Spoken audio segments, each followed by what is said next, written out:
হেমলতার এমন প্রশ্নে পূর্ণা চমকে উঠল। চাপা স্বরে অবাক হয়ে উচ্চারণ করলো, আম্মা। সেকেন্ড কয়েক পর পূর্ণার উপর থেকে হেমলতার চোখ সরিয়ে নিলেন। পূর্ণা বলল, আমাকে চিনতে পারছো না? হেমলতা বিছানা থেকে নামতে নামতে বললেন, ঘুমটা হঠাৎ ভেঙে গেল, তাই এমন হয়েছে। সবার খাওয়া দাওয়া হয়েছে?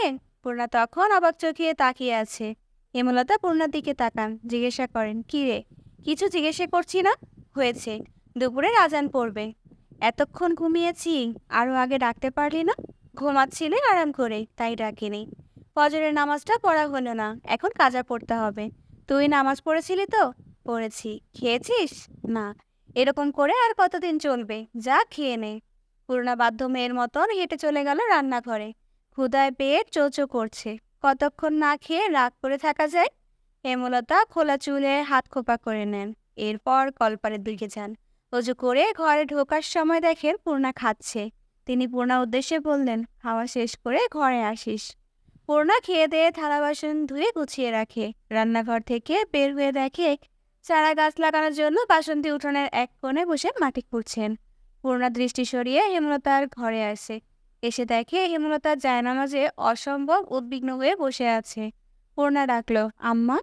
হেমলতা চমকে তাকান। পূর্ণা দ্বিতীয়বারের মতন অবাক হয়। চমকানোর কি এমন হলো? হেমলতা অস্বাভাবিক হয়ে বসেন। জায়নামাজ ভাঁজ করে ধীরে সুস্থে। এরপর পূর্ণাকে কাছে এসে বসতে বলেন। পূর্ণা পাশে এসে বসে। হেমলতা ভারী কণ্ঠে বললেন, আপার প্রতি তোর এত রাগ কেন? আমাকে বল।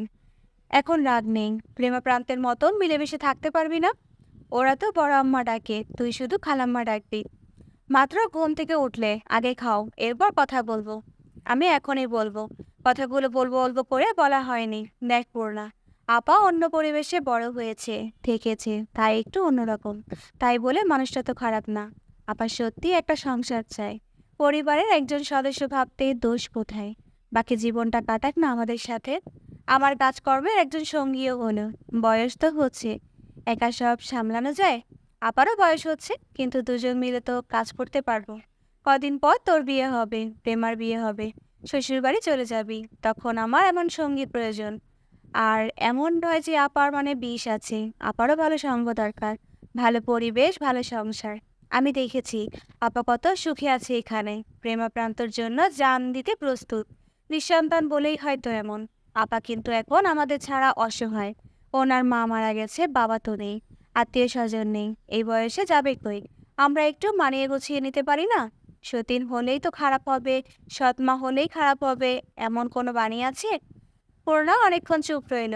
এরপর বলল, কিন্তু উনি অনেক সাজগোজ করেন। যদি আমাকে কিছুক্ষণ আগে বলেছেন আর সাজবেন না, তবে ওনার কথার ধরন আমার ভালো লাগে না।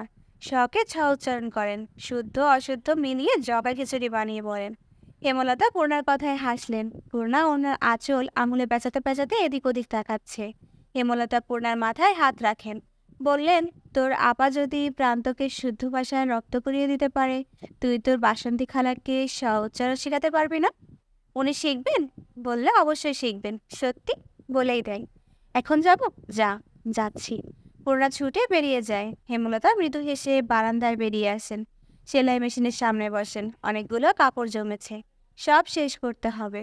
উঠানে বাসন্তীকে পেল না পূর্ণা। এদিক ওদিক তাকিয়ে খুঁজতে থাকলো। বাসন্তী কলপার থেকে হাত পা ধুয়ে বেরিয়ে আসেন।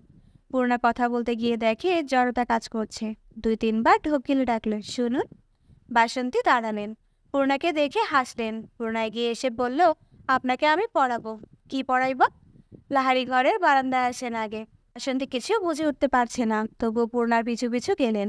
বারান্দা চৌকির ওপর পূর্ণা বসলো। পূর্ণার সামনে বাসন্তী বসেন উৎসুক হয়ে। পূর্ণা গভীর কণ্ঠে বললেন, আপনাকে দন্তস্ব উচ্চারণ শেখাবো আমি।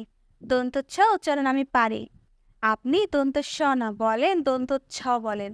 শুনতে ভালো লাগে না, বলুন দন্তস্ব। বাসন্তী থতমত খেয়ে যান। চোখ ছোট ছোট করে বলেন, দন্তচ্ছ। হয়নি।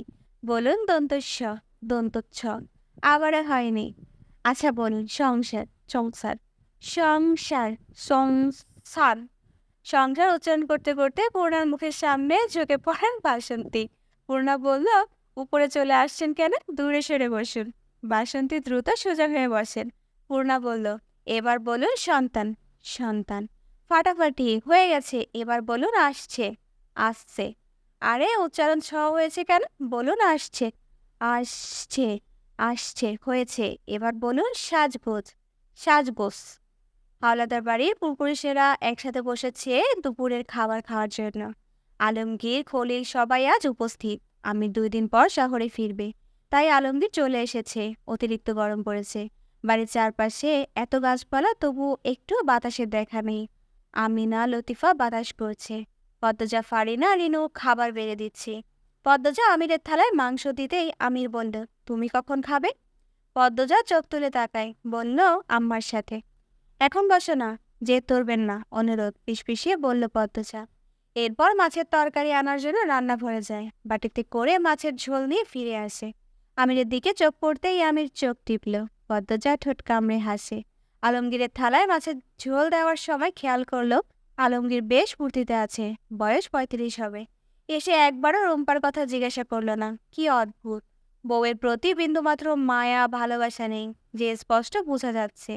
রানী লাবণ্য ছুটে এসে বাপ চাচার মাঝে বসে। খাওয়ার ফাঁকে ফাঁকে সবাই বিভিন্ন রকম আলোচনা করছে। রানীর বিয়ে নিয়ে বেশি কথা হচ্ছে। খুব দ্রুত রানীর বিয়ে দিতে চান তারা। আচমকা রানী গড়গড় করে বমি করতে আরম্ভ করলো। সবাই বিরক্তিতে চোখ মুখ কুঁচকে ফেললো। প্রতিটি খাবারের থালা নষ্ট হয়ে যায়। আমিনা দ্রুত রানীকে ধরে কলপারে নিয়ে যান। লাবণ্য, পদ্মজা, নূরজাহান, ফারিনা ছুটে যান পিছু পিছু। বাড়ির পুরুষেরা হাত ধুয়ে উঠে পড়ে। মুহূর্তে একটা হইচই লেগে গেল। রানী বমি করতে করতে ক্লান্ত হয়ে কলপারে বসে পড়ে। আমিনা হতাশ হয়ে বিলাপ করছে, আমার ছেলেটার কি হইল? কয়দিন ধইরা খালি বমি করতাছে। জিনের আসল লাগলো নাকি? কতবার কইছি যখন তখন ঘর থেকে বাহির না হইতে। লাবণ্য তথ্য দিল, আবার রাতেও ছটফট করে, ঘুমোতে পারে না। আমিনা কেঁদে কুল পাচ্ছে না। রানীর চোখ মুখ লাল হয়ে গেছে। তিনি রানীকে প্রশ্ন করলেন, আর কি কষ্ট হয় তোর? ও আম্মা, কবিরাজ ডাকেন। আমার ছেলেটার কি হইল? রানী ক্ষীণস্বরে বলল, মাথাটা খালি চক্কর মারে। নূরজাহান চোখ দুটি বড় বড় করে প্রশ্ন করেন, এই সেলিম, তোর শরীর খারাপ শেষ কবে হয়েছে? 2 মাস হবে। কথাটা বলে রানী চমকে উঠল। সবাই কি ধারণা করছে? সে চোখ খুলে উপরে তাকায়। সবাই উৎসুক হয়ে দাঁড়িয়ে আছে, কেমন করে যেন তাকিয়ে আছে। রানীর শরীর কাঁপতে থাকে। আমিনা মেয়েকে 2 হাতে জড়িয়ে ধরে বললেন, এমন কিছু হয় নাই আম্মা, আপনি ভুল বুঝতাছেন, আমার সেরি এমন না। এইটা কবিরাজ আইলে কওয়া যাইব।